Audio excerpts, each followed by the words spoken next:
Universitas Indraprasta PGRI, lambang pejuang dalam pendidikan.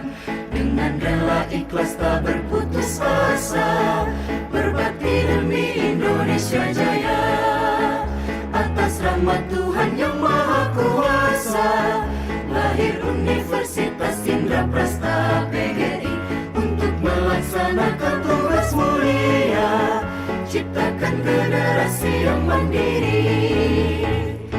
Mari semua berjuanglah demi kemakmuran bangsa kita. Halau kebodohan, tingkatkan prestasi, Indonesia jaya selalu. Mari semua berjuanglah demi kemakmuran bangsa kita. Halau kebodohan, tingkatkan prestasi, Indonesia jaya selalu.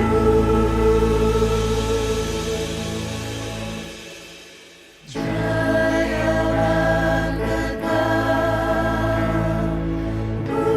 Universitas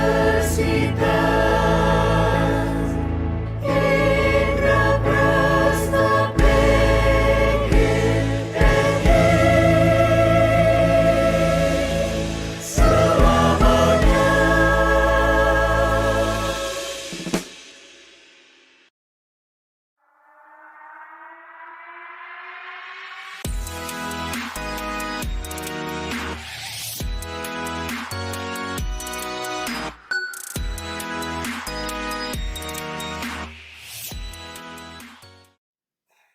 Semangat kebangsaan sudah lama tumbuh di kalangan guru-guru Indonesia.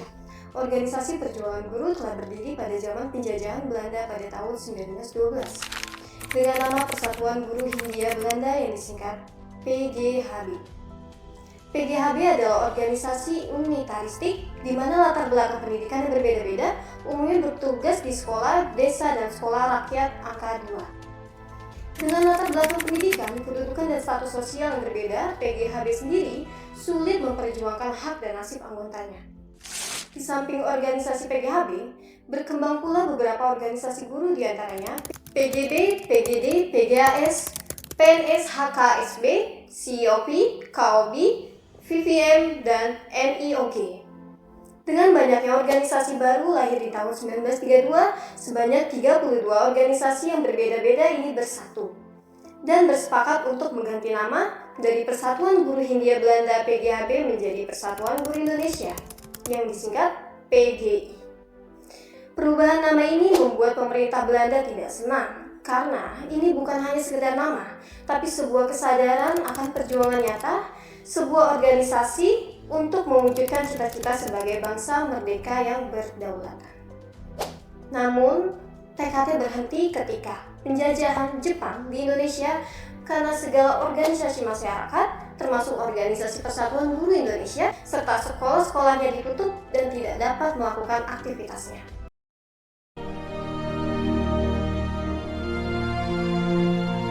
Proklamasi. Kami, bangsa Indonesia, dengan ini menyatakan kemerdekaan Indonesia.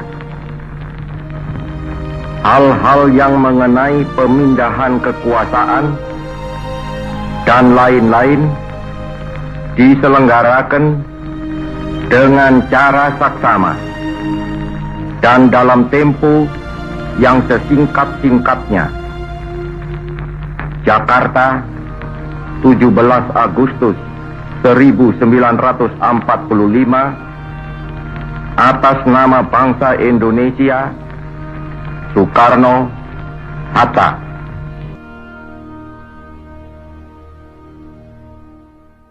Semangat Proklamasi 17 Agustus 1945 menjiwai penyelenggaraan Kongres Guru Indonesia pada tanggal 24 dan 25 November 1945 di Surakarta.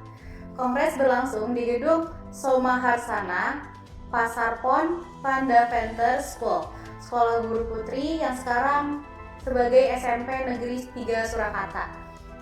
Melalui kongres ini, segala organisasi dan kelompok guru yang didasarkan atas perbedaan tamatan, lingkungan pekerjaan, lingkungan daerah, politik, agama, dan suku sepakat dihapuskan.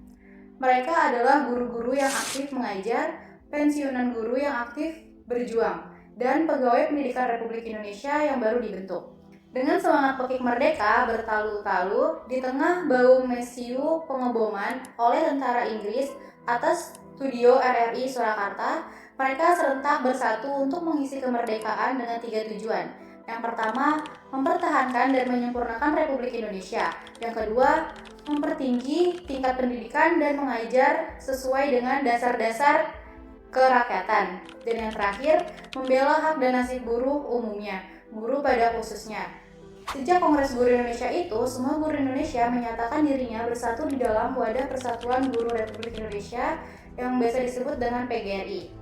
Sebagai upaya penghormatan kepada guru, pemerintah Republik Indonesia melalui keputusan Presiden nomor 78 tahun 1994 menetapkan hari lahir PGRI jatuh pada tanggal 25 November, diperingati sebagai Hari Guru Nasional. Kongres 4 PGRI di Yogyakarta 26-28 Februari 1950. Presiden memuji PGRI yang menurut pendapatnya sangat mencerminkan semangat juang para guru sebagai pendidik rakyat dan bangsa serta menganjurkan untuk mempertahankan nama, bentuk, maksud, tujuan, dan cita-cita PGRI sesuai dengan kehendak dan tekad para pendirinya.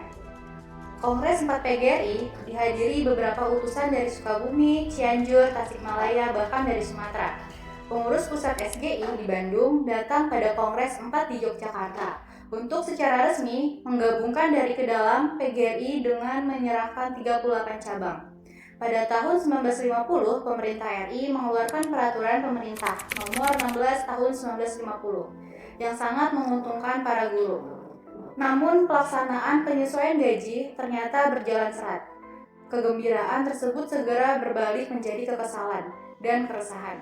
Guru-guru di Jawa Barat mengancam untuk mengadakan pemogokan pada tanggal 12 Juni 1950 pukul 10 pagi. Pemogokan kerja membuahkan hasil, akhirnya disetujui pemerintah dan hal ini mengokoh wibawa PGRI dibuktikan dengan lancarnya peraturan pemerintahan nomor 32 tahun 1950 tentang penghargaan kepada pelajar pejuang. Kongres 5 PGRI di Bandung 19-24 Desember 1950. Kongres 5 merupakan kongres persatuan. Kongres dihadiri oleh perwakilan luar negeri yang ada di Jakarta. Rapat diadakan di Pusat Kebudayaan Jalan Naripan. Kongres ini membicarakan suatu masalah yang prinsipil dan fundamental bagi kehidupan dan perkembangan PGRI, yaitu atas organisasi akankah memilih sosialisme, keadilan sosial, ataukah Pancasila. Akhirnya Pancasila diterima sebagai asas organisasi. Sejak Kongres 5 di daerah dibentuk susunan pengurusan konverdanya. Dimulai konverda dilaksanakan di Cirebon, Solo, Jember pada Maret 1951. Selanjutnya tanggal 27 Februari 1952 di Makassar dan 20 Maret 1952 di Banjarmasin. Hasil dari konsolidasi adalah masuknya 47 cabang di Sulawesi dan Kalimantan ke dalam barisan PGRI. Kongres 6 PGRI di Malang, tanggal 24 sampai 30 November 1952. Kongres menyepakati beberapa keputusan penting dalam bidang organisasi, menetapkan asas keadilan sosial dan dasarnya ialah demokrasi. PGRI tetap dalam GSBI. Dalam bidang pemburuhan, memperjuangkan kendaraan bagi pemilik sekolah, instruktur, painjas, dan pendidikan masyarakat. Dalam bidang pendidikan, 1. Sistem pengajaran diselaraskan dengan kebutuhan negara pada masa pembangunan. 2.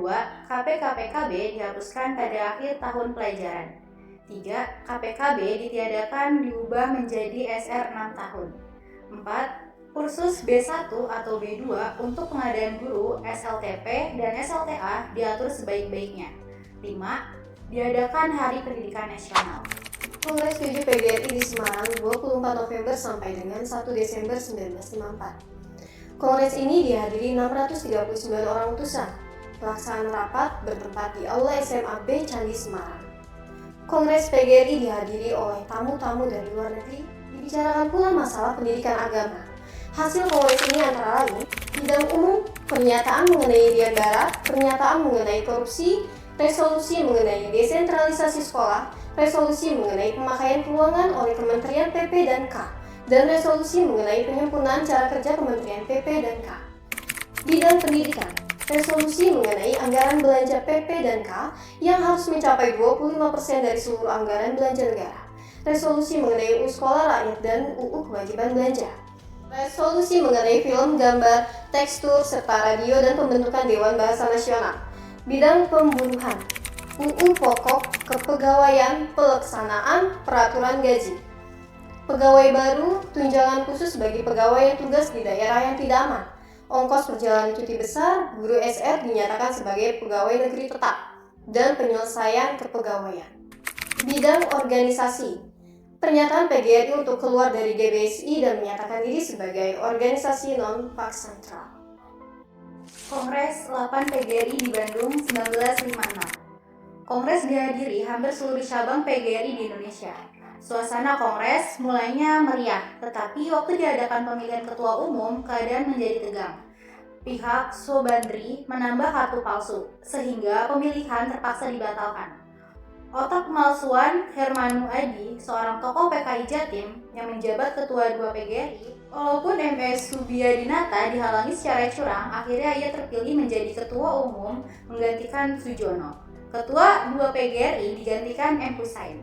Jumlah anggota PGRI meningkat setelah diadakan konsolidasi dengan cara 1. Kunjungan ke cabang-cabang. 2. Korespondensi PB PGRI dengan cabang lebih diintensifikasi. 3.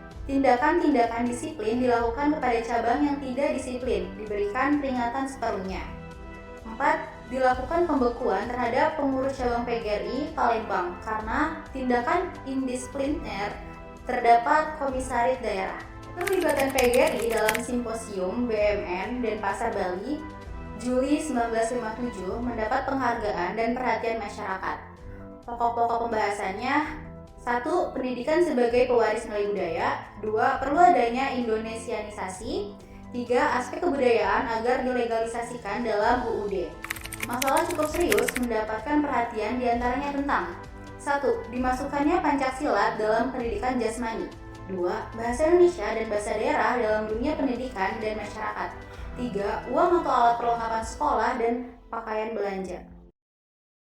Dapat disimpulkan bahwa PGRI bukan hanya sekedar organisasi profesi bagi para guru, tetapi juga merupakan salah satu tonggak penting dalam sejarah perjuangan dan pembangunan bangsa Indonesia.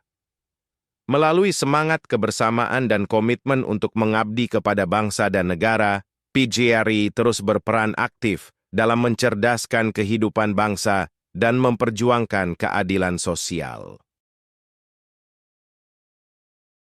Apabila hati hilang cahaya iman, langkahnya hidup hitam tanpa penerang.